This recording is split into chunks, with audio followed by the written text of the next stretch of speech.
Shalom Aleichem, Rabbi Kovacs here. Mishnah Yomi for Yud Aleph of Sivan is in chapter 3 of Gittin, Mishnah Vav. Now, yesterday we mentioned the halacha of a messenger, a get delivery man who's delivering a get and takes ill inside of Eretz Yisrael. He could make a replacement messenger. But what about Mishnah Vav? Hamevi get memidinat hayam v'chola. The messenger is coming from outside of Eretz Yisrael. As we saw in the very first Mishnah, there are special requiremits for a messenger coming from outside.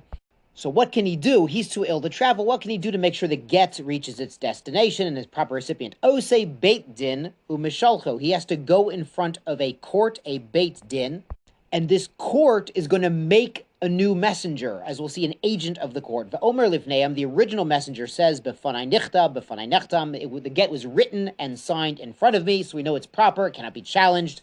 And the second messenger, the one appointed by the court, he does not have to say b'fanai nechta, b'fanai nechtam. He does not have to say this, and in fact, if he wasn't there, he cannot say this, would be untruthful.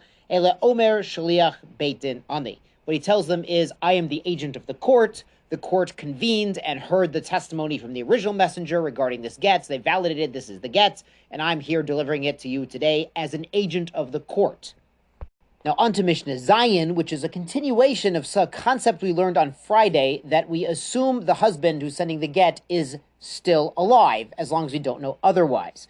Hamalve maut et hakohen. Somebody is lending money to a kohen, et a Levi, or to a Levi, that's ani, or to a pauper, someone under the limit that he's considered an ani.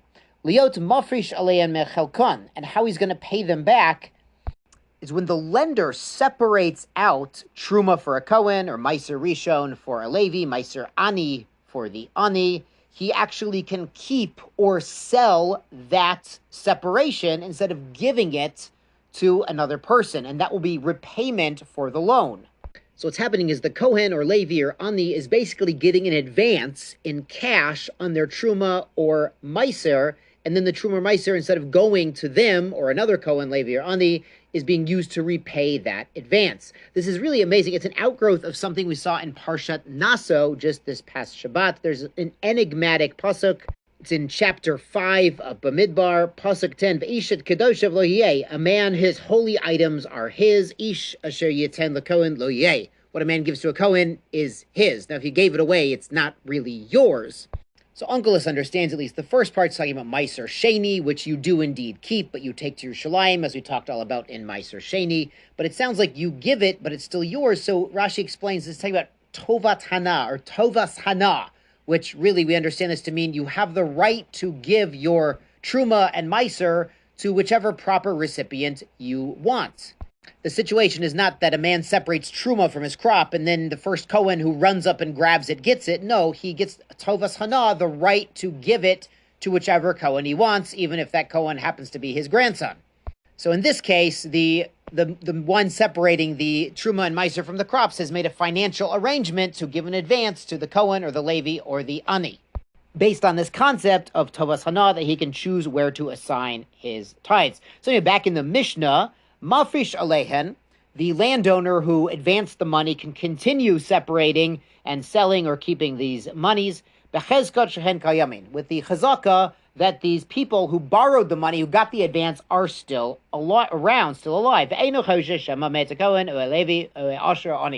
not worried that the Kohen or Levi passed away, or that the Ani suddenly got rich. And the Mishnah concludes, Meitu, if indeed the man who got the advance has passed away, so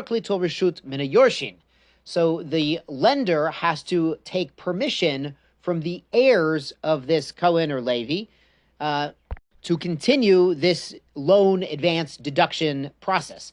If the loan was done in a court under the auspices of the official court, then the lender does not have to get permission to continue deducting from the amount he loaned.